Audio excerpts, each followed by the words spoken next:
At the beginning of September 1943, the British-led 8th Army of General Montgomery prepared for another major campaign of World War II. Monty's men had already become legends as they fought their way from El Alamein across North Africa into Tunisia, and then across the Mediterranean into Sicily.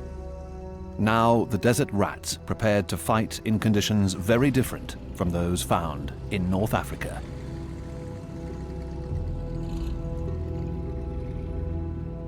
On September the 3rd, 8th Army troops crossed the Straits of Messina to land at the town of Reggio. 6 days later, a supporting landing secured the objectives of Taranto and Brindisi to the east. As both elements began moving north, Monty's men were on the march once again, and the battle for Italy had begun. But the Allied objectives required more than just the divisions of Montgomery. On September the 9th, another Allied army arrived in Italy. Further north, the American-led 5th Army put ashore at the port of Salerno. This was Operation Avalanche.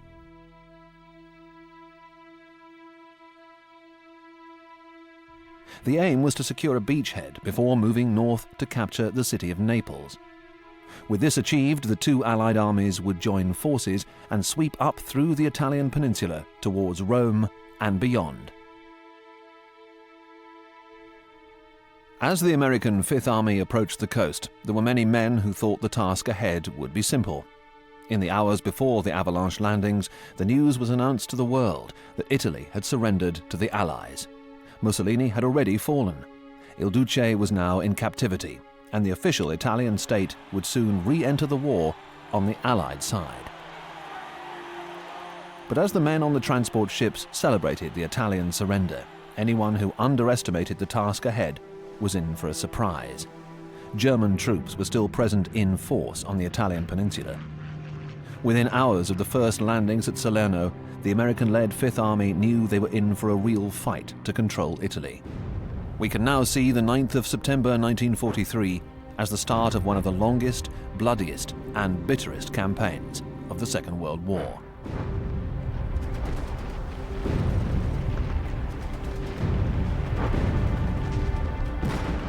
It would last 20 months. The fighting took place in bleak weather and difficult terrain that strongly favored the German defenders. At times, the fighting was more typical of the First World War than the Second. The Allies faced an enemy that was well equipped, well motivated, and especially well led. By contrast, the decisions of the Allied commanders were often mired in controversy.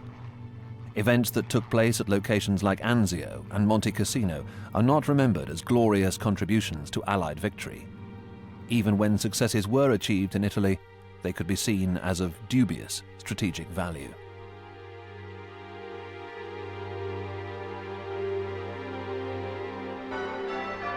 By the time the Italian campaign came to an end, it was regarded by many as a forgotten war, a mere sideshow to more dramatic events elsewhere. But the Italian campaign was a very real matter to those engaged in it. In the end, Allied victory was achieved, and Italy remains one of the most intriguing of all battlefields of the Second World War.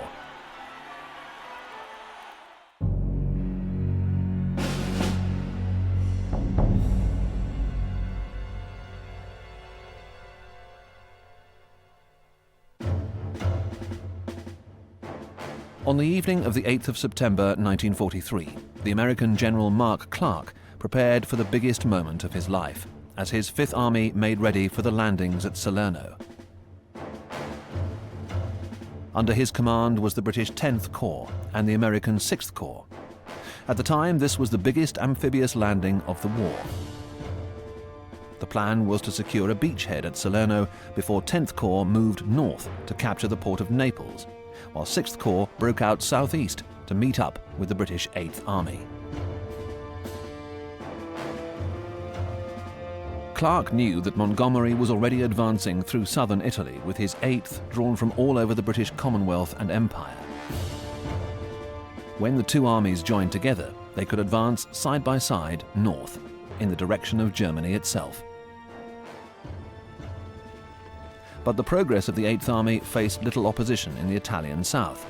The German regional commander, Field Marshal Albert Kesselring, suspected that the main Allied assault would be launched further north, in the vicinity of Naples. So he deployed a total of 8 divisions in the region, with his 16th Panzer Division positioned at Salerno itself. Despite the surrender of Italy, the Allied landings would not be unopposed. The American 6th Corps met with an especially vigorous response when the Salerno landings began at 0310 hours on the 9th of September. By the end of day 1, the 5th Army had secured just 4 small beachheads, as Albert Kesselring dispatched as many of his panzers as he could to the coast. By the 11th of September, 4 divisions of the 5th Army were ashore, but 5 panzer divisions of the German 10th Army were ready to resist their advance. The British were unable to break through to the road to Naples. The Americans could not break out to the south, and the Salerno landings were soon in trouble. Mark Clark's decision to land along a 35-mile front meant that his forces were too widely spread to support each other effectively. On the 12th of September, Albert Kesselring ordered his armoured divisions to make a counterattack, which almost succeeded in splitting the 5th Army in 2 along the line of the River Sele. For a time, Mark Clark pondered the idea of withdrawal as his army fought back desperately. Had he made such a decision just days after the surrender of Italy, it would have been a catastrophe for the Allied cause. In the end, it was the might of Allied naval guns and bombing from the air that held back the German counterattack. Late in the day on the 14th of September, the German commander ordered his divisions to withdraw to the north, and at last the Salerno beachhead was secure. 6 days later, Clark's 5th Army joined up with Montgomery's 8th at Ponticelli. By the 5th of October, Allied troops entered Naples, and the first objectives of the Italian campaign had been achieved. But there was a price to pay. 5th Army's casualties were some 12,000. The campaign was still far from over, and an old Allied foe was back at liberty. As the fighting for Salerno raged, Benito Mussolini was freed from captivity in a daring commando raid. The old dictator was installed as the ruler of a new Italian state, but there was no doubt that the real power in Italy was now the Germans, with Albert Kesselring the key figure in the fight against the Allies, though Field Marshal Erwin Rommel was still commander in northern Italy at the time. Kesselring had already worked out his strategy to deal with an Allied invasion. After discussions with Hitler, the German commander decided to abandon southern Italy altogether. Instead, Kesselring decided to concentrate his forces in the north, behind powerful lines of defences. The German commander knew his Italian battlefield well. The landscape of the Italian peninsula itself represents a formidable opponent for any army set on invasion. The spine of the country is dominated by the peaks of the Apennine Mountains. Progress northwards is only possible on the flanks. But here too there are peaks, forming a mountainous rib structure extending from the central spine. Between the ribs, fast-flowing rivers add to the difficulties of progress through valleys that themselves provide excellent defensive cover.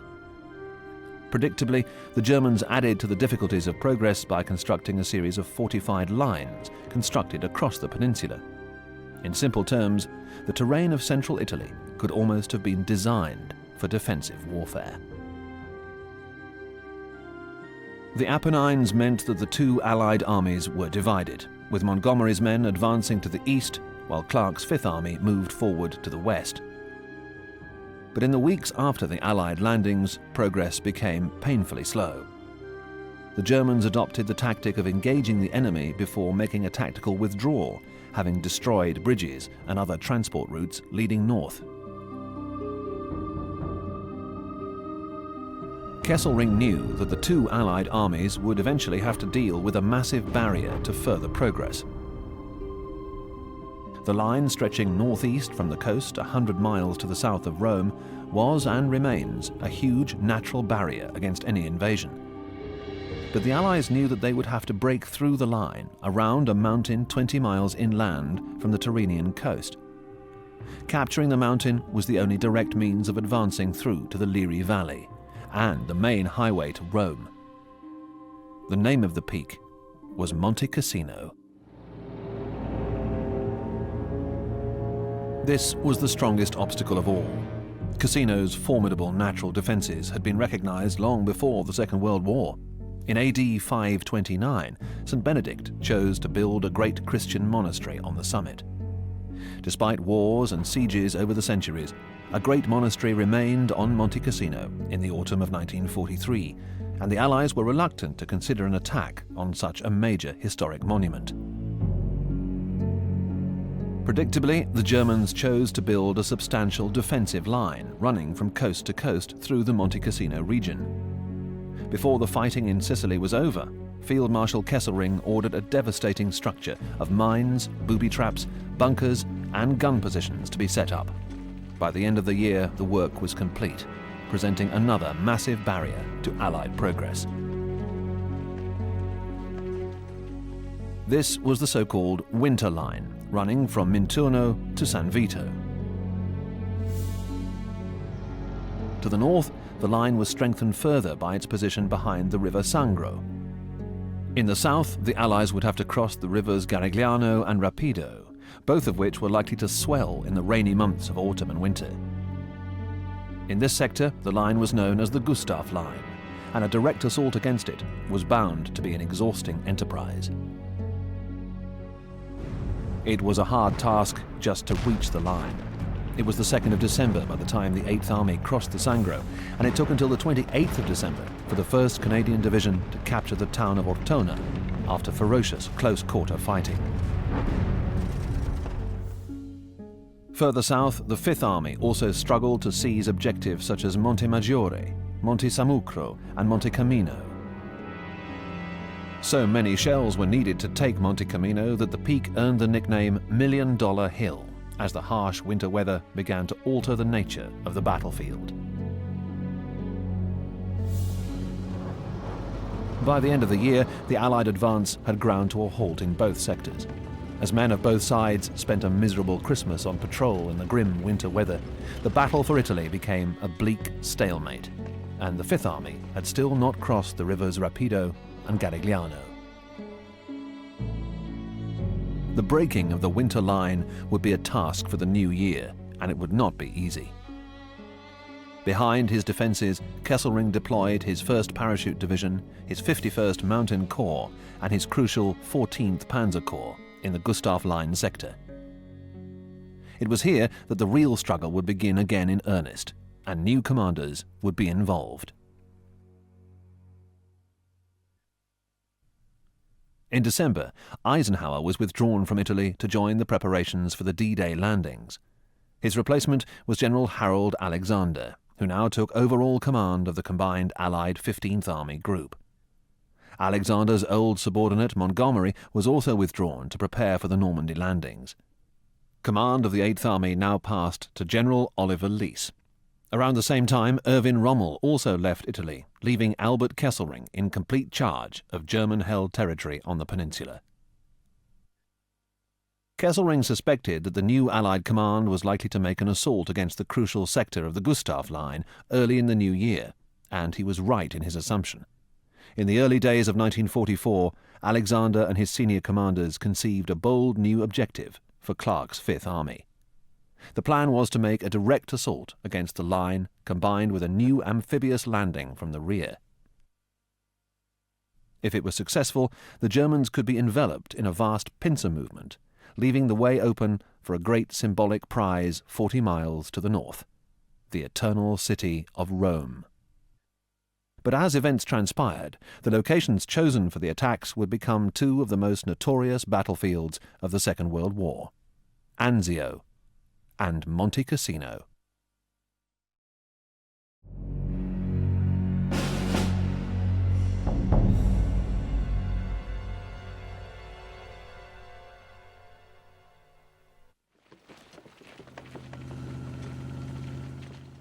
On the 17th of January 1944, the Fifth Army of General Mark Clark advanced against the Gustav Line, and the Battle of Monte Cassino began. If Clark had known that it would be only the first of 4 terrible battles, then he might have preferred a different means of pursuing success in Italy.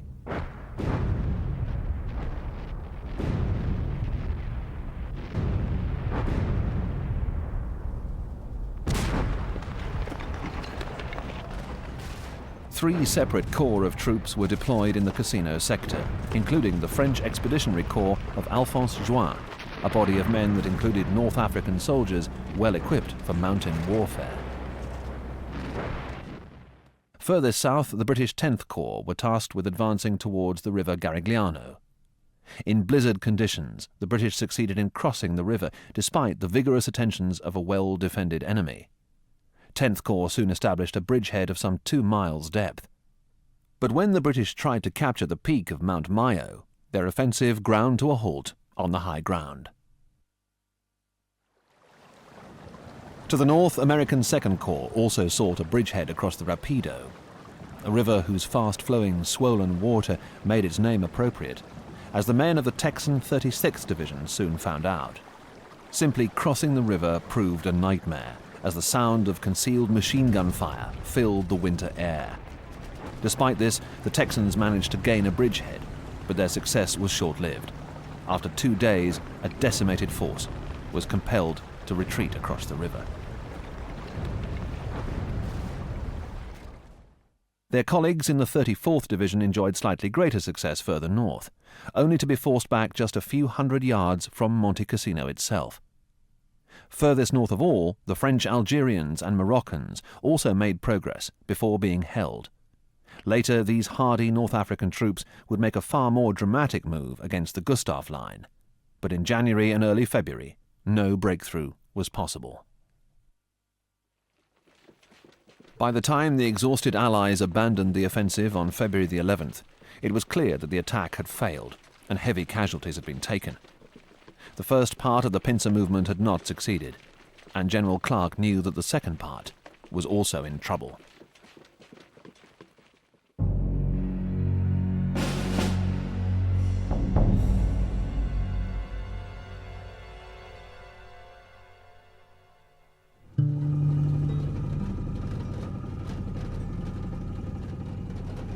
On the 22nd of January 1944, the small coastal village of Anzio was the location for one of the most successful amphibious landings of the Second World War. That day, an armada of Allied ships put ashore a total of 36,000 men, with virtually nothing in the way of resistance. The town had already been evacuated, and there were no German forces waiting to greet the amphibious landing force. These were the men of Fifth Army's 6th Corps, under the command of Major General John Lucas. This was a combined Anglo-American force, and the men of the British 1st Division and the American 3rd Division were pleased to go ashore without opposition. The German presence in the Anzio region as a whole was insubstantial. For Albert Kesselring, this was a worrying situation, and he rushed to send reinforcements to Anzio.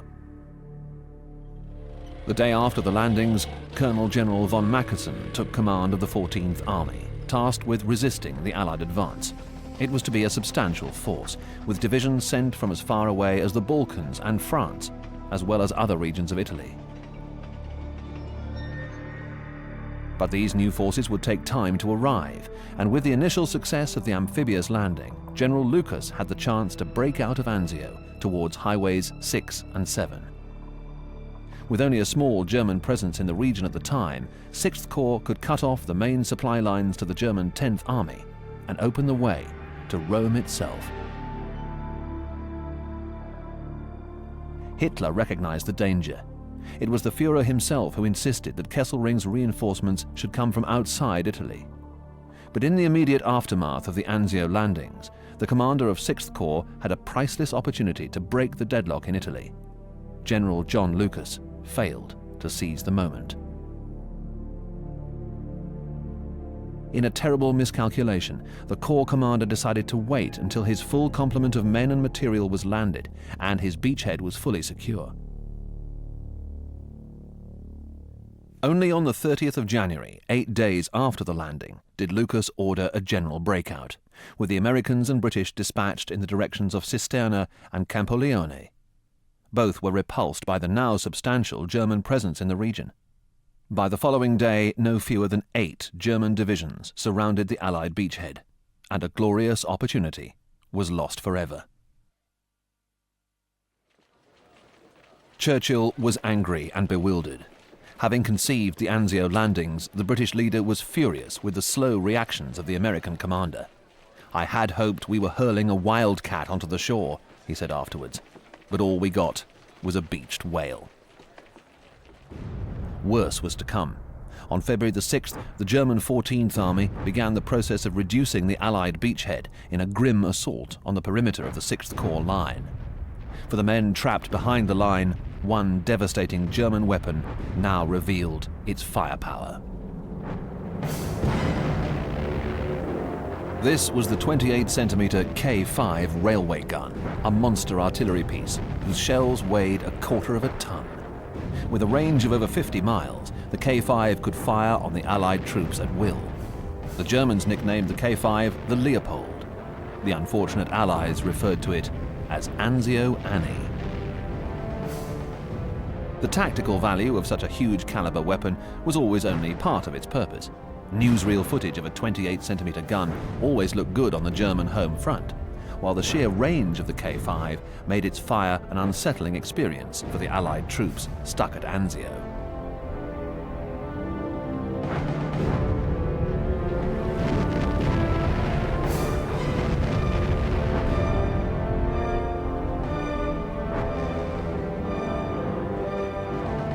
On February the 16th, the situation became even worse for the Allies, when von Mackensen unleashed a full-scale counterattack against the Anzio beachhead, deploying 6 divisions of his 14th Army in an attempt to push the British and Americans back into the sea. For the second time in the Italian campaign, an Allied beachhead was in real trouble. But as at Salerno, the German counterattack was eventually held. Now the big American guns, like the 180mm Long Tom, brought their power to bear. A total of 432 Allied artillery pieces were deployed, along with a simultaneous assault from offshore naval weapons and American bombers dispatched from bases in southern Italy. This devastating display of firepower was all needed to save the Allies from disaster, but it did not save the job of the 6th Corps commander at Anzio.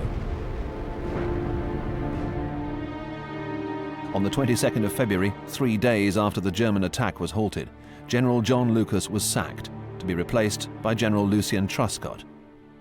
But the new Corps commander could do nothing to make up for his predecessor's lack of boldness after the Anzio landings. The Allied troops were now stuck in a small pocket around the port. The Germans had only to hold them, and Anzio Annie could carry on her grim work at leisure. There was nothing that could be done about this monster gun. As soon as it had fired, it retreated into a railway tunnel, safely out of reach of Allied bombs.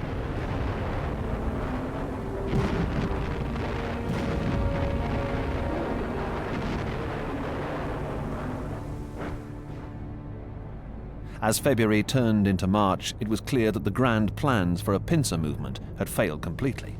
Stalemate was now the order of the day, and German propaganda leaflets taunted the Allies for their failures at Anzio. In February and March 1944, the commanders of the Fifth Army discovered a fundamental truth of warfare. Devastating firepower is often not enough in itself.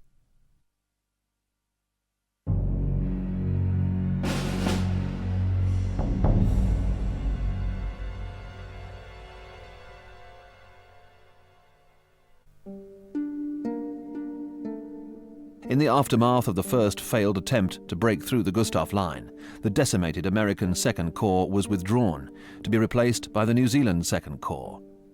This was a combined force of New Zealanders, British and Indians, under the command of General Bernard Freyberg. Freyberg was a legendary New Zealand officer whose heroics in North Africa followed on from his achievements in World War I, when he won the Victoria Cross.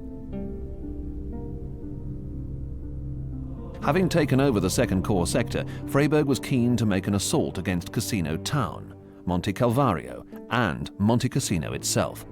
But there was one major problem: the 1,400-year-old monastery on the top of the mountain. Under international law, such a major Christian monument was a no-go area for military action. The Germans claimed to respect this. Towards the end of 1943, in a blaze of publicity, they removed the precious art and artifacts contained within the monastery. Without a hint of irony, the Wehrmacht presented itself as the guardian of civilized values. In February 1944, the Allies reinforced the message. Freyberg was convinced that the monastery was being used for enemy artillery observation and argued that it had to be destroyed before his new assault could begin. When General Alexander accepted Freyberg's view, the fate of the ancient monastery was sealed.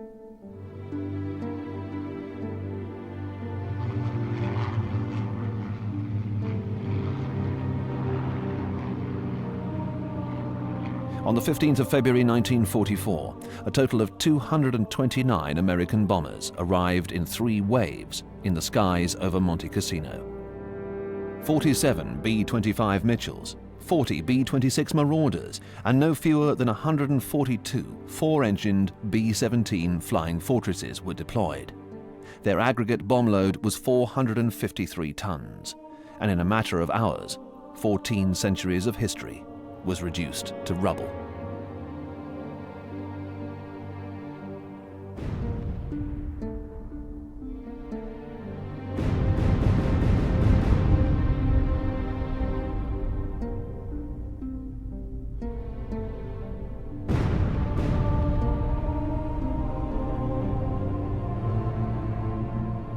The bomber crews had done their job, but the whole enterprise was a disaster for the Allies.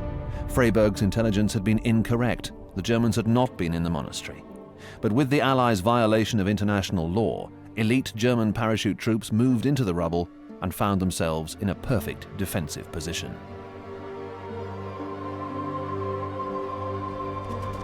The day after the bombing, the 2nd New Zealand Corps made its move, but the Indians and New Zealanders failed to make the breakthrough.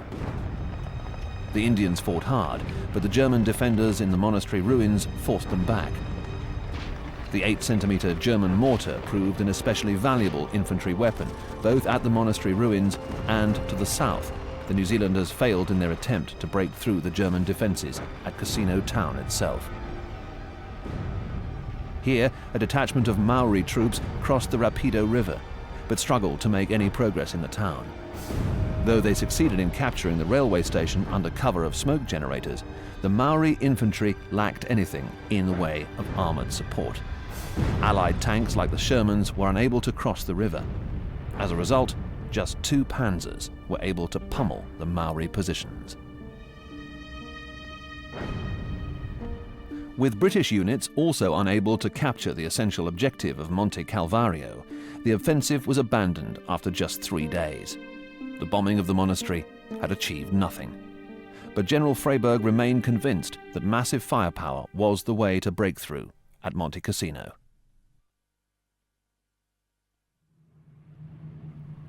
The bombing of the 15th of February was devastating. The Allied assault, unleashed exactly a month later, almost defies description. That day, no fewer than 775 bombers and fighter bombers dropped a total of 1,250 tons of explosive on the town of Cassino.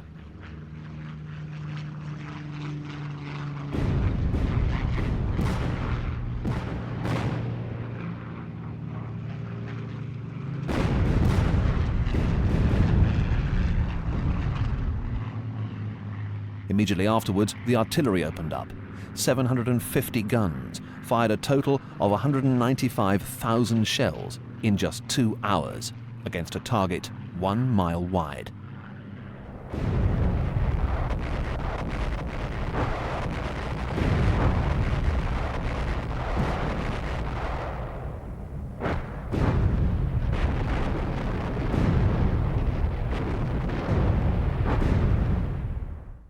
After this, Cassino no longer existed in anything but name. and Freyberg was convinced that no one could have survived. But he was wrong. Amazingly, 100 German paratroopers had withstood the onslaught, and with reinforcements drafted in to meet the advance of Freyberg's men, the New Zealanders and Indians were faced with a now familiar story. This time, Freyberg was determined to bring his armour into the fray. But in the ruins of Cassino, mobility was all but impossible, despite the best efforts of his engineers to clear paths through the rubble. For the infantry, movement was equally tough. The whole town was littered with mines, and the rubble made perfect defensive cover for rifle and machine gun fire. Despite the tough fighting conditions, a detachment of courageous New Zealanders succeeded in capturing Cassino's railway station. To the north, the Allied troops also succeeded in capturing a number of smaller hills, but the essential objective of Monte Cassino remained elusive. The whole of the Italian campaign was turning into a nightmare for the Allies. To the north of the Winter Line, the 8th Army was still deadlocked. At Anzio, Truscott's 6th Corps remained stuck in the pocket, and Kesselring's Germans still held the Gustav Line intact.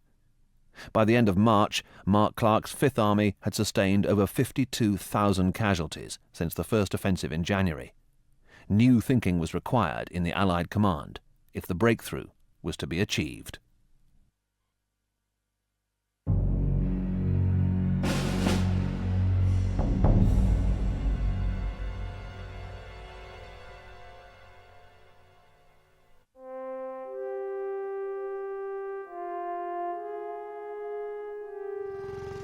April 1944 saw a lull in the fighting on the Winter Line and at Anzio as both sides paused for breath and waited for better spring weather. For the Allies, it was a time of reinforcing and redisposing the forces of Alexander's 15th Army Group. When the proposed invasion of southern France was postponed, Alexander received men previously allocated for an operation which would eventually take place in August. His 8th Army was also boosted by the deployment of the Polish 2nd Corps, a total of 50,000 men known as Anders' Army, after their commander, General Władysław Anders. With Clark's 5th Army having suffered so badly, Alexander decided to redeploy much of Oliver Leese's 8th Army for a new assault against the Gustav Line. The army boundary was moved south. The British 10th Corps was transferred to 8th Army, and their position on the Garigliano River was taken by the 4 divisions of the French Expeditionary Corps. By early May, Alexander had decided to launch a massive assault against a 20-mile sector of front, using no fewer than 12 of his divisions. Anders' Poles were positioned to the north of Cassino, with the British 13th Corps immediately to the south. On the coast, the American 2nd Corps were deployed, with the French completing the disposition to the right of the 5th Army line. Against this massive offensive force were just 6 divisions of the German 10th Army. Despite this, Kesselring and his commanders felt certain about one thing: the Allies could not make a break through the Arucci Mountains. The terrain was surely impassable. Monte Petrella alone was over 5,000 feet high, and this was just one mighty peak in the Arucci chain. But the French General Juin had other ideas. When the Allied offensive began on the evening of the 11th of May, his experienced African mountain troops intended to advance directly into the Arucci. Predictably, the assault began with another massive artillery barrage, and the newly deployed Poles were quickly into the fight at Cassino. But the Germans again mounted a stiff defense, inflicting heavy losses on Anders' men as the British struggled to break through into the Liri Valley below. In the 5th Army sector, developments were more promising for the Allies. Within 2 days, the Americans were making good progress towards Formia, despite the attentions of 14th Panzer Corps. But it was the French who made the decisive move. By the 13th of May, Juin's men had captured Monte Maggio. 2 days later, provisioned with goats on the hoof, these hardy mountain soldiers captured the fearsome Monte Petrella, and the way was clear for the French to move north behind the Germans into the Liri Valley. It was a remarkable achievement, and Kesselring knew he had to make another one of his tactical withdrawals. When the Poles finally reached the ruins of Monte Cassino on May the 18th, the Germans had already departed. After 4 months of struggle and controversy, the ruins of the monastery were at last in Allied hands. With 2nd Corps still advancing along the coast, Kesselring withdrew a division from the Anzio perimeter to resist the American advance towards Terracina. But the situation was now critical for the German Field Marshal. The Anzio beachhead had been substantially reinforced, and on the 23rd of May, the men of 6th Corps broke out of the perimeter after 4 months of deadlock. 2 days later, the 6th Corps and 2nd Corps of Mark Clark's 5th Army finally joined up to the north of Lake Fogliano. The German 10th Army was now in full retreat along the Liri Valley, and there was now the opportunity for Clark to move his divisions north to trap the Germans near Valmontone. A massive victory was within the Allies' grasp, but Mark Clark had other ideas. The 5th Army commander chose to send only 1 token division north. The rest he dispatched in the direction of Rome. In purely military terms, the Italian capital wasn't much of an objective. The German 14th Army was in no position to defend the city.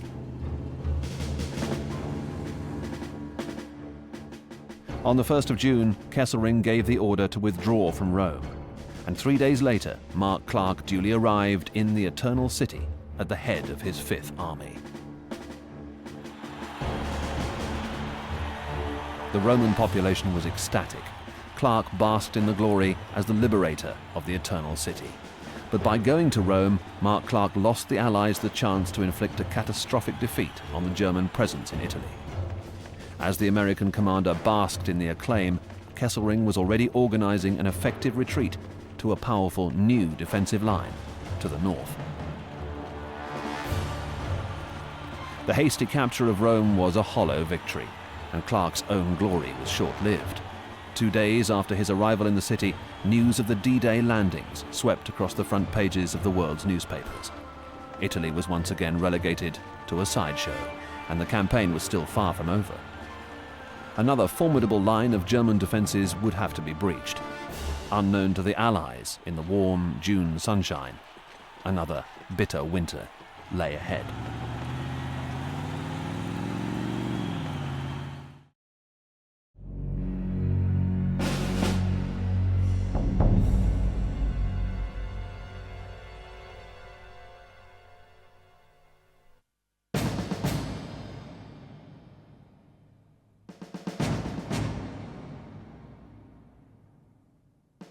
In July 1943, as the Allies fought their way through Sicily, work began on a line of Axis defences far away to the north on the Italian mainland.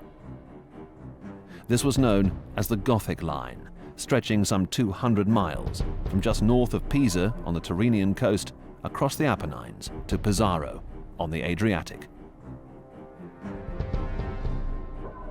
By the time of the fall of Rome, the Gothic Line fortifications were still far from finished. Hitler himself intervened to order that the construction work be completed. Between June and August, an army of Italian and German engineers and labourers set about the task of beefing up the Gothic Line. By the time their work was finished, they had built a formidable line of defence up to 10 miles deep.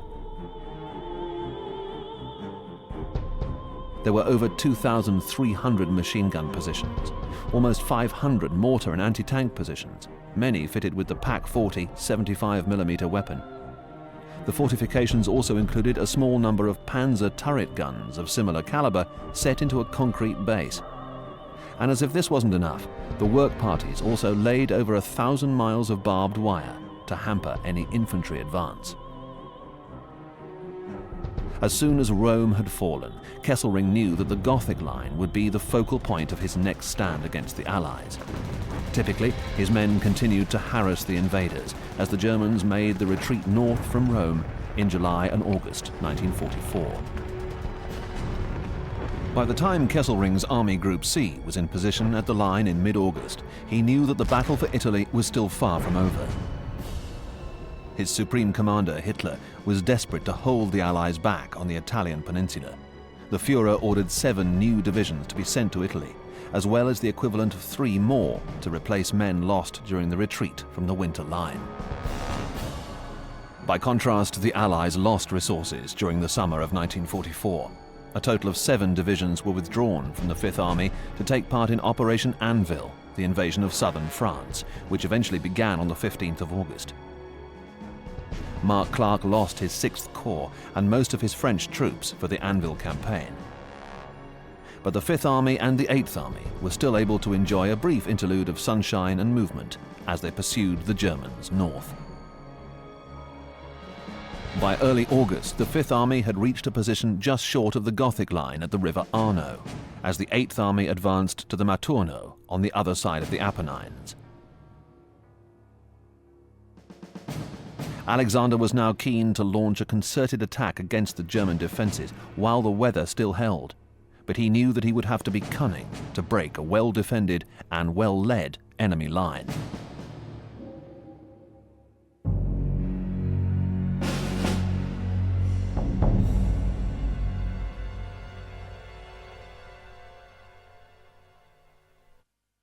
On the 25th of August 1944, the Anglo-American 15th Army Group began its attack on the right flank of its line. Alexander's ultimate objective was to reach the line of the River Po and then cross it. If he could achieve this, any remaining resistance would be pushed back towards the Alps and the German Reich itself, and the battle for Italy would be all but over. Once again, a huge artillery barrage heralded the Eighth Army's crossing of the River Maturno, while the Fifth Army attacked on the other side of the peninsula, taking Pisa on the 2nd of September. Kesselring could not be sure which of these was the main Allied thrust and which was a feint. He decided that the real Allied ambitions were with the Fifth Army. But neither of these initial assaults represented the main force of the Allied assault. As the fighting continued on both flanks, Alexander was able to concentrate the full force of the Eighth Army on a narrow front on the coast north of Ancona. It required the movement of no fewer than 8 divisions from inland positions, along with 80,000 vehicles. Yet the redisposition was achieved in just 15 days, and the Germans were kept in the dark. On the 12th of September, the real attack on the Gothic Line began. By the 20th of September, the concentrated power of the Eighth Army had broken through the line, with the Canadians leading the way. But it was a detachment of newly formed Greeks who succeeded in capturing the town of Rimini on the 20th of September, as Bernard Freyberg's veteran New Zealanders sought to press home the advantage beyond. This typifies the international nature of the Allied force in Italy, and this would be reinforced in October with the arrival of a Brazilian expeditionary corps. With the German defenders forced to engage on 2 sectors, Mark Clark's Fifth Army also succeeded in breaking through the Gothic Line defences. Casualties were heavy as engineers cut through the barbed wire and defused the mines that seemed to go on for mile after mile. But Clark was determined to progress towards the city of Bologna. This was where the main Highway 9 could be reached. If the road was taken, Kesselring's 10th Army in the east would be cut off from its supply routes. Clark was prepared to take terrible casualties in the mountain passes as his men endured withering enemy fire from gun positions hidden among the peaks. Kesselring knew the consequences if the Allies captured the highway and concentrated his forces on resisting Clark's advance. The might of 5 panzer divisions were brought to bear against the Americans, and Clark's assault eventually ground to a halt in mid-October. The German defenders had acquitted themselves well, but there was another factor that reduced Allied progress to almost nothing. At the end of September, the weather began to turn, and the rains arrived over northern Italy. Within days, mountain paths turned into streams of thick, glutinous mud. Armored and motorized units found it impossible to advance. Artillery shells and other supplies had to be moved to the front by hand, and the result was inevitable. By the end of October, the Allies had failed to exploit their breach of the Gothic Line. Despite heavy casualties, the advance of Second Corps petered out just 10 miles short of Bologna. To the east, 8th Army also suffered heavy losses before digging in on a line running through Cesena. As the weather continued to worsen, stalemate had returned to the battlefield, though a drier spell in December saw the 8th Army advance as far as Ravenna. December also saw the 5th Army see off a desperate attempt at a counterattack ordered by Mussolini, still the nominal ruler of northern Italy.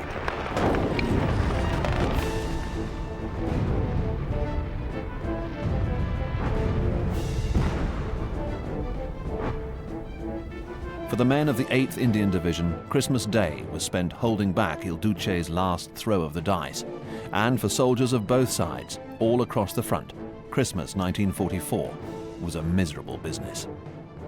There was only one consolation for the Allied men, but it was a massive consolation. 1944 was the year when the inevitability of Hitler's defeat became reality.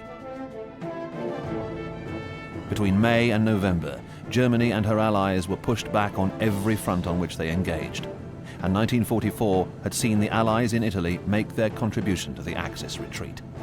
But the war was still not over as 1945 dawned.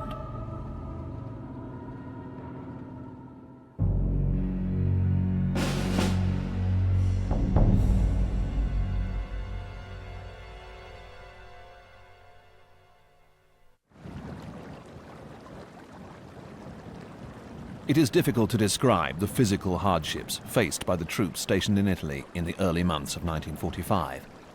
As rain, snow, and miserable cold gripped the battlefield, the conditions on the front line resembled a scene from the First World War rather than the Second. Predictably, low morale was a problem for the Allied soldiers. They knew that their enormous efforts had gone largely unnoticed by an outside world who regarded Italy as little more than a sideshow. A black sense of humor revealed itself in the conversation of the ordinary soldier, who also had to consider changes of senior command as the stalemate continued. General Harold Alexander became Field Marshal Alexander upon his appointment as Supreme Commander in the Mediterranean Theatre, with command of the 15th Army Group passing to Mark Clark, whose 5th Army was taken by General Lucien Truscott. Command of the 8th Army had already been taken by General Richard McCreary when Oliver Leese was moved to Southeast Asia to take charge of Allied land forces there. But it was in March of 1945 that the most significant change of leadership took place. That month, Albert Kesselring finally left Italy to become Commander-in-Chief West, to be replaced by the old commander of 10th Army, General Weitinghoff.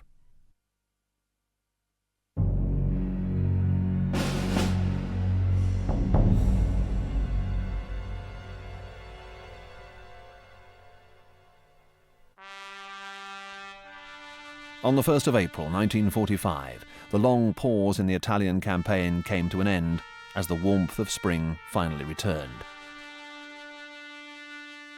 That day, commando units of British 8th Army launched a surprise assault against strategic positions around Lake Comacchio on the right of the front line. It was a brave assault which succeeded in drawing German defences away from the main 8th Army thrust towards Ferrara through a pass of dry land known as the Argenta Gap.